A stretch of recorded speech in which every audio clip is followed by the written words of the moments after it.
La mansión Whitaker parecía un sueño, pero tras sus imponentes columnas de mármol y sus setos bien cuidados, era un campo de batalla, uno donde 17 niñeras habían caído, ninguna sobrevivió más de unos pocos días. Los niños que estaban dentro no solo eran rebeldes. Estaban afligidos, destrozados y enojados con un mundo que les había arrebatado a su madre y les lanzaba desconocidos como curitas sobre cimientos agrietados.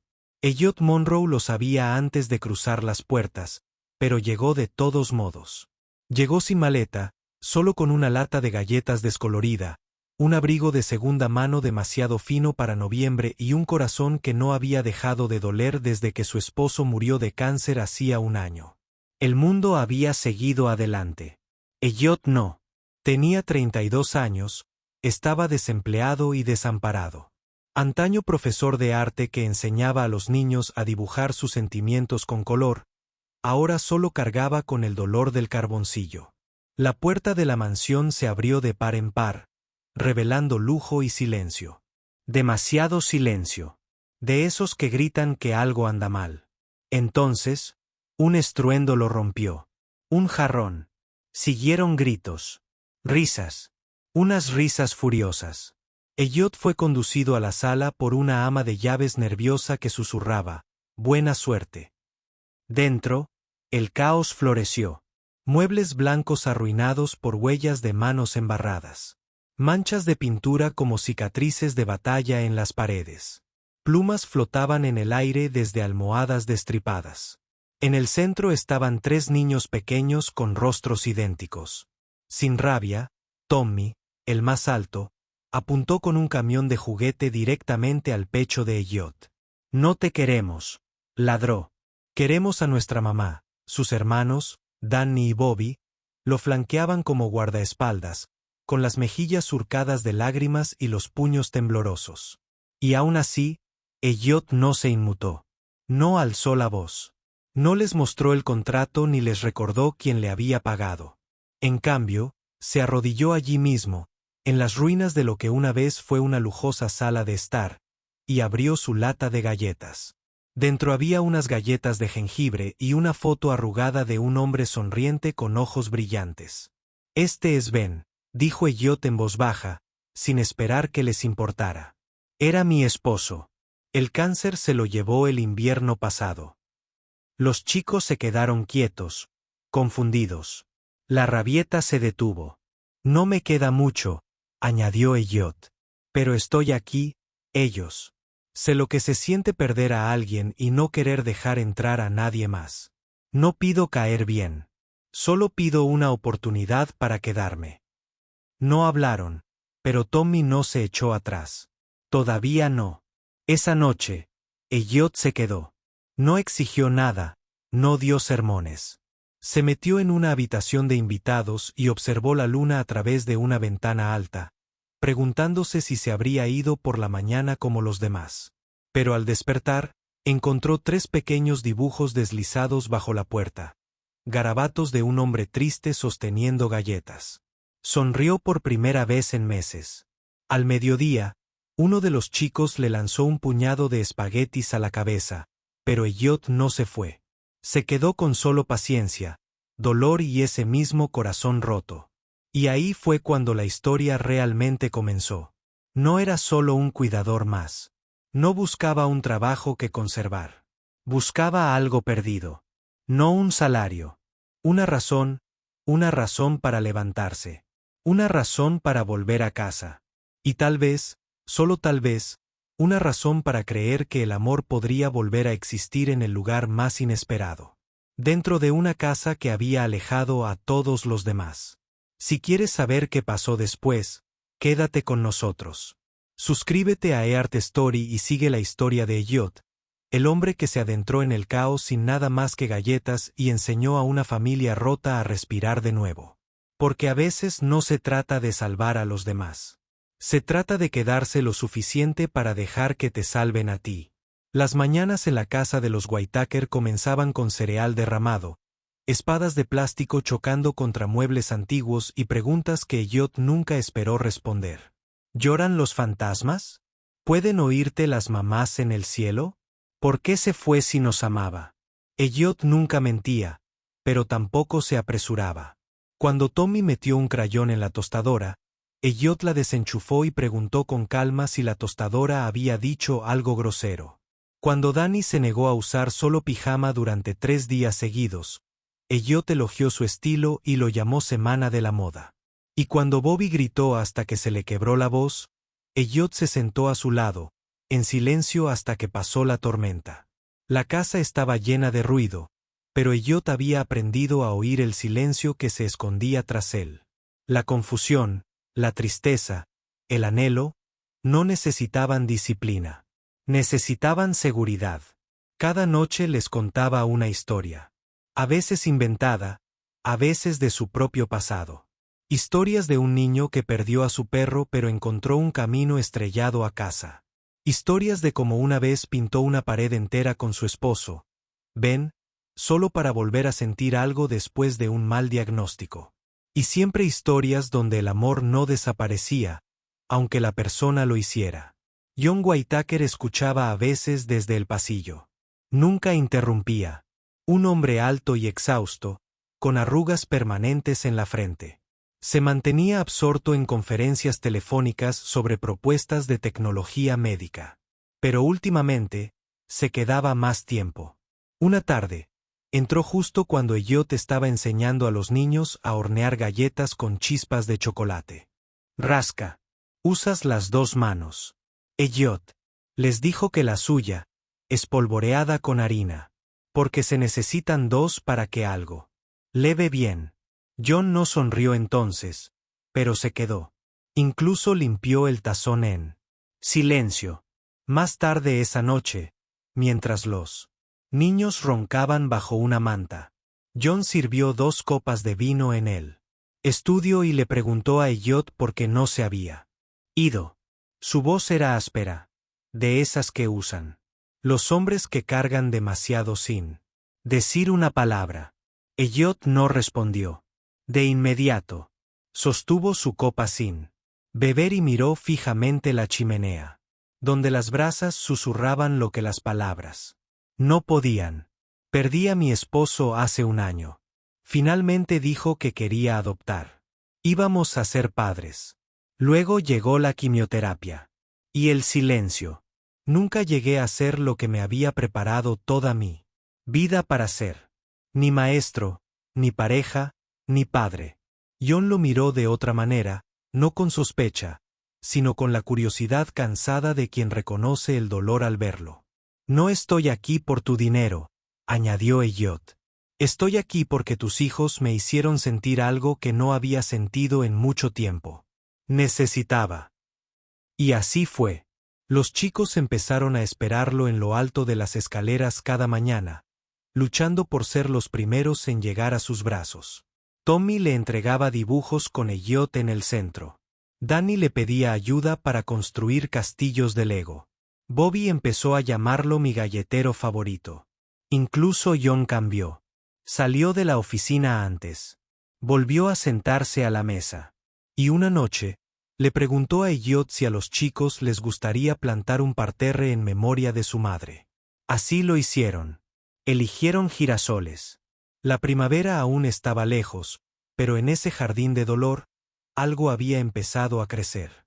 Lo que ningún terapeuta, tutor o cuidador estricto podría ofrecer. Elliot brindó libremente un amor tranquilo y constante, no basado en la autoridad, sino en la comprensión. No todos los moretones necesitan una venda. Algunos solo necesitan tiempo y alguien que se niegue a irse cuando es un inconveniente. Los chicos seguían teniendo rabietas. Elliot seguía pasando noches sin dormir, pero la sanación no fue lineal. Se hizo de pequeñas y obstinadas decisiones de aparecer una y otra vez. Y el amor, cuando se arraiga en el dolor, no florece con fuerza. Crece en cuentos susurrados para dormir, galletas compartidas y huellas de barro en un delantal que alguien olvidó lavar. Porque a veces un corazón roto deja espacio para el tipo de amor que no se aleja, incluso cuando todo el instinto dice que hay que huir. Comenzó con un titular, atrevido, acusador y lleno de veneno. Multimillonario afligido esconde a niños con problemas tras puertas cerradas con una niñera gay. La historia se difundió más rápido de lo que la verdad jamás podría. Nadie en la casa de los Whittaker lo vio venir.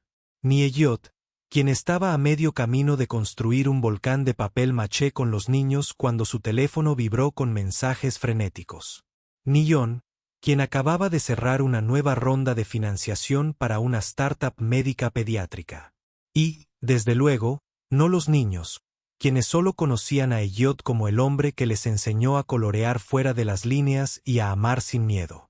La fuente de la filtración fue una exniñera, que no había durado ni una semana antes de renunciar por frustración. Amargada, resentida y con buenos contactos con un editor de un tabloide ávido de escándalo. Ella vendió su versión de la verdad. 3 niños emocionalmente inestables, un padre ausente y un niñero sospechosamente cariñoso que se había encariñado demasiado con ellos. Internet no dudó.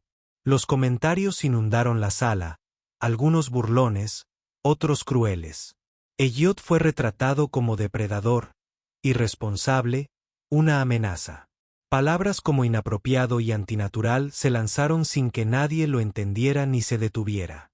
Al anochecer, el director de la escuela de élite del chico había llamado preocupado. Los padres hacían preguntas. Los patrocinadores se retiraban de la próxima iniciativa de John. Y la noticia más aterradora vino de los servicios de protección infantil. Se programó una inspección sorpresa para esa semana. John paseaba por el estudio en silencio mientras Elliot permanecía junto a la ventana, aturdido, no por la culpa, sino por el dolor familiar de ser juzgado erróneamente por el simple hecho de existir. ¿Quieres que me vaya?, preguntó Elliot finalmente. No, respondió John. Pero la vacilación en su voz delataba la guerra que se libraba en su interior. Esa noche, la casa estaba en silencio. Demasiado silencio. Elliot arropó a los niños como siempre, pero ellos se aferraron a él con más fuerza que antes. Tommy, que antes había lanzado camiones de juguete en protesta, ahora susurraba, «Te van a llevar». Elliot no tenía la respuesta, pero se quedó. Siempre se quedaba. Al día siguiente, los periodistas aparecieron fuera de la puerta. Las cámaras disparaban cada vez que Elliot salía a comprar comida. Los titulares distorsionaron su pasado, presentando sus años como maestro como una calculada proximidad con menores. A nadie le importaba que su expediente estuviera impecable. A nadie le importaba que Ben, su difunto esposo, hubiera sido un oncólogo pediátrico que soñaba con abrir una escuela de arte para niños enfermos. El mundo no quería matices. Quería indignación. John intentó proteger a la familia. Ofreció reubicar a los niños temporalmente. Sugirió abogados, declaraciones, conferencias de prensa, pero Elliot se negó a esconderse. «Si me voy ahora», dijo, que aprenderían que ser diferente es peligroso. Que el amor te hace vulnerable. No seré parte de esa lección. Pero la presión aumentaba. Elliot ya no era solo un hombre que había devuelto la calidez a la mansión. Se había convertido en un símbolo, para algunos de esperanza, para otros de escándalo. El día antes de la inspección de la CPS, una acalorada reunión de la junta directiva obligó a John a reconsiderar la presencia de Elliot en la casa. Los inversores amenazaron con retirarse. Las sociedades quedaron en el limbo. Un asesor le dijo sin rodeos, «Puedes salvar tu empresa o puedes proteger tu imagen». Esa noche, Elliot se sentó solo en el jardín. El macizo de girasoles había empezado a marchitarse con el frío. Recorrió el borde de la lata de galletas con las manos.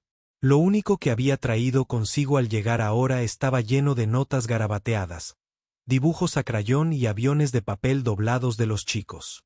No durmió. Al amanecer, unos pasos resonaron en el suelo de mármol. Los 3 niños estaban en su puerta, con los pijamas arrugados y los ojos muy abiertos. Tommy llevaba un cartel escrito con rotulador, «No te lleves a Elliot». Danny sostenía un oso de peluche que Elliot había cosido la semana anterior. Bobby simplemente rodeó la pierna de Elliot con sus brazos. No entendían de órdenes judiciales ni de relaciones públicas, pero entendían el amor, y sabían, incluso sin palabras, que alguien intentaba arrebatárselo. John los observaba desde las escaleras. Algo cambió en su postura. Menos director ejecutivo, más padre, por una vez, sin calcular riesgos ni ganancias. Simplemente un hombre que se enfrentaba a la decisión de proteger su legado o luchar por su familia. Esa mañana, mientras el sol proyectaba largas sombras sobre las silenciosas habitaciones de la mansión, John tomó su decisión. Y la tormenta estaba lejos de terminar. Pero bajo el ruido, algo inquebrantable había echado raíces. No solo entre Elliot y los niños, sino en lo que todos ellos representaban ahora, el innegable poder del cuidado que se niega a doblegarse al miedo. Porque la mayor amenaza para cualquier narrativa falsa no es la discusión. Es la presencia. Presencia firme y sin complejos. Los inspectores de los servicios de protección infantil llegaron a las 9 en punto. Su presencia llenó la mansión Whitaker de un silencio mucho más intimidante que el caos. Con los trajes planchados, las carpetas firmes, las voces mesuradas, recorrieron las habitaciones, no como invitados, sino como jueces silenciosos de una historia ya parcialmente escrita en los titulares. Elliot los recibió con calma, no con una calma ensayada, sino con la quietud y la firmeza de alguien que no tenía nada que demostrar, solo algo que proteger.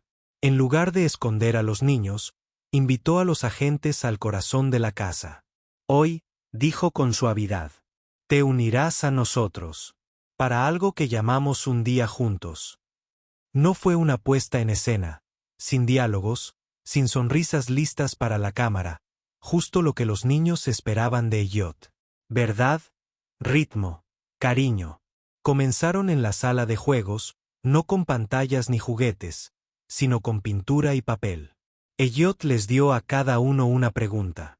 Si pudieras hablar con tu mamá hoy, ¿qué le dirías?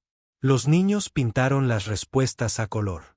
Tommy pintó un sol amarillo con un corazón. Dentro. Danny dibujó 3 figuras de palitos, con alas de ángel y galletitas en sus manos. Bobby pintó un círculo azul, oscuro en el centro, brillante en los bordes. Así es como se siente mi estómago. Cuando la extraño, explicó. El agente no dijo nada, pero observaron. Más tarde, en la cocina, Elliot dirigió una sesión de repostería. Cada niño siguió un paso, midió el azúcar con precisión temblorosa, rompió huevos con más confianza que en la semana anterior.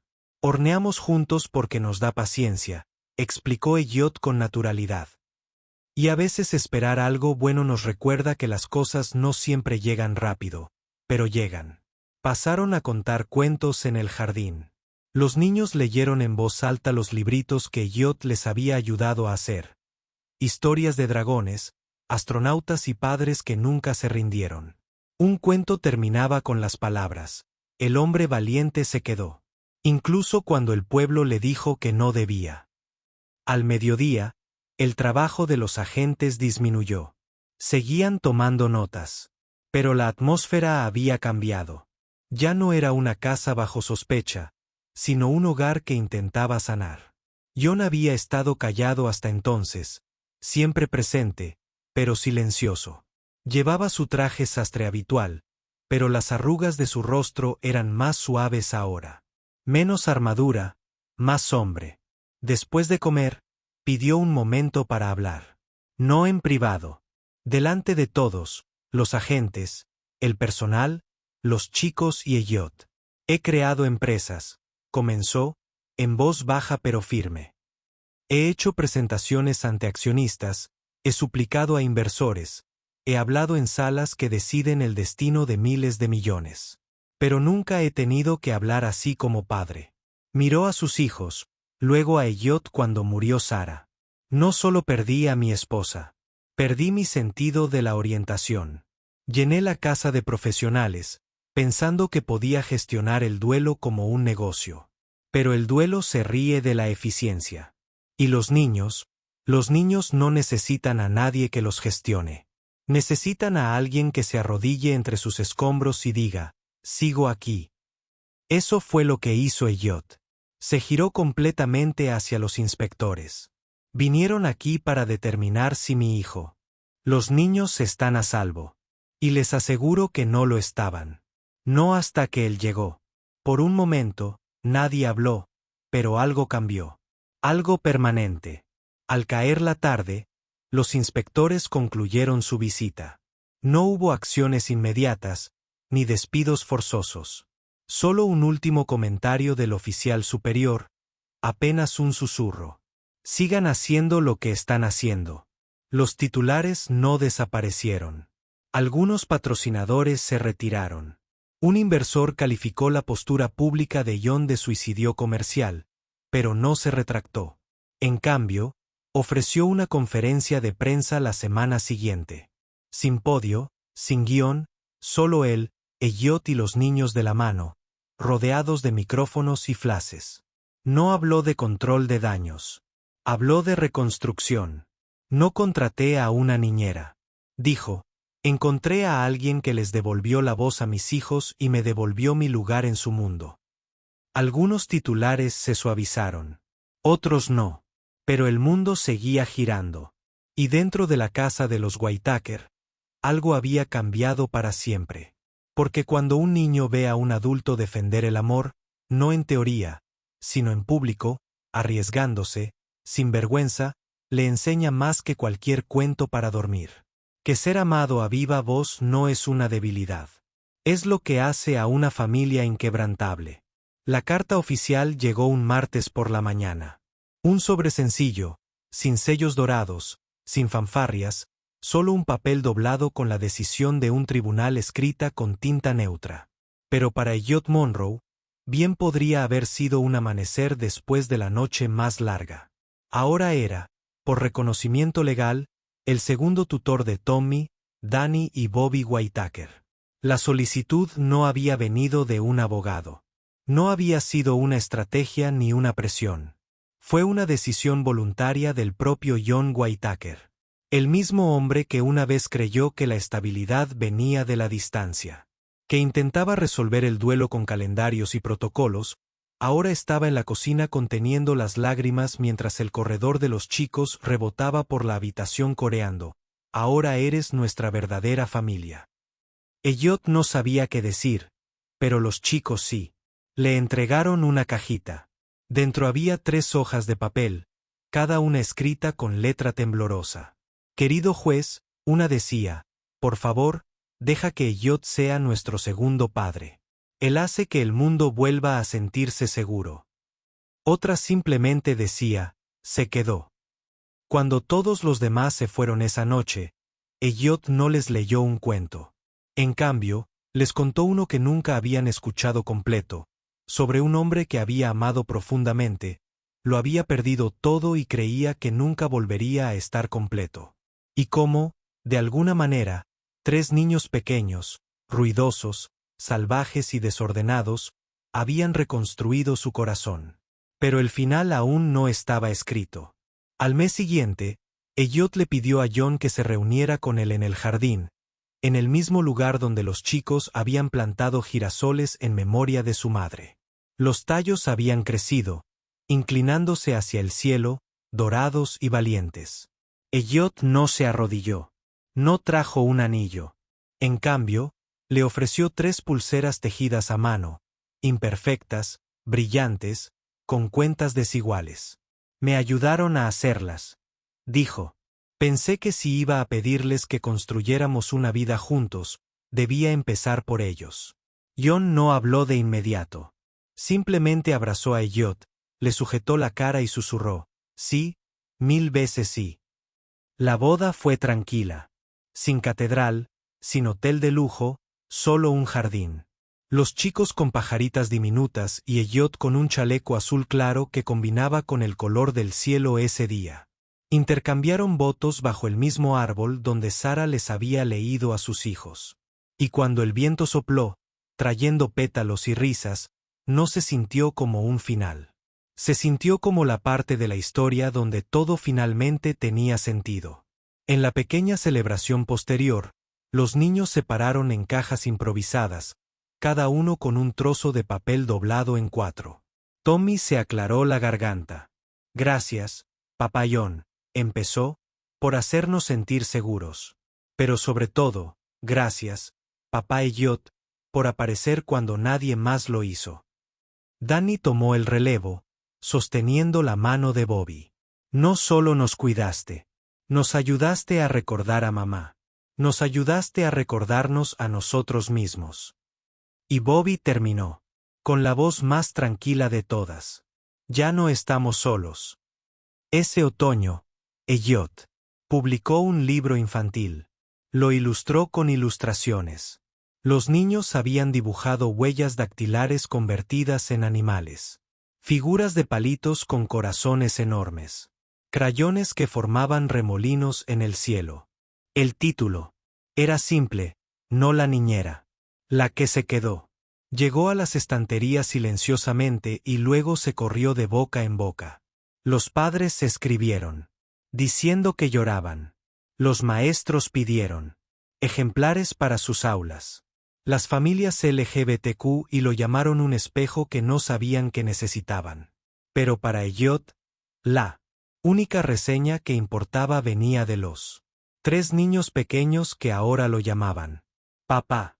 Porque en un mundo que con demasiada frecuencia mide a las personas por sus currículums, reputación o roles, él había descubierto que el mayor impacto proviene de quienes siguen apareciendo, sin importar los titulares, sin importar el riesgo.